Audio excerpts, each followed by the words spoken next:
Je m'appelle Christelle, je joue du violon depuis 35 ans. Je suis une passionnée de musique classique. J'ai un parcours un peu particulier sur le violon puisque j'ai eu un très grave accident de voiture il y a une vingtaine d'années. J'ai fait un face-à-face sur autoroute contre un monsieur ivre qui roulait à contresens sur l'autoroute la nuit. Et dans cet accident, bon, j'ai eu de la chance parce qu'on ne sort pas souvent vivant d'un accident comme ça. Mais dans cet accident, je me suis beaucoup abîmé les 2 poignets. À la suite de ça, j'ai rencontré le docteur Roure, donc, qui est chirurgien de la main, spécialisé dans le membre supérieur.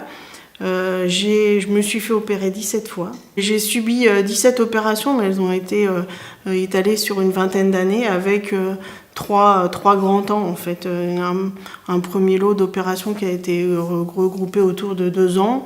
Puis après, 5-6 ans plus tard, j'ai eu une autre succession d'interventions. Et puis encore une dizaine d'années plus tard, je suis repartie dans une série de 4-5 interventions. La tactique, ça a plutôt été de faire par petites touches pour corriger les choses petit à petit, plutôt que de faire quelque chose de définitif, mais de très invalidant dès le départ.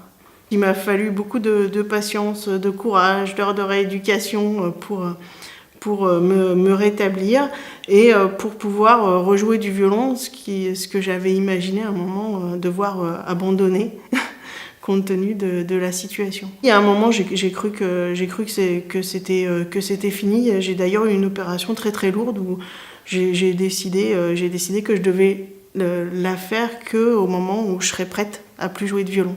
Donc je l'ai effectivement engagée à un moment où je pouvais plus jouer parce que j'avais mal quand je jouais.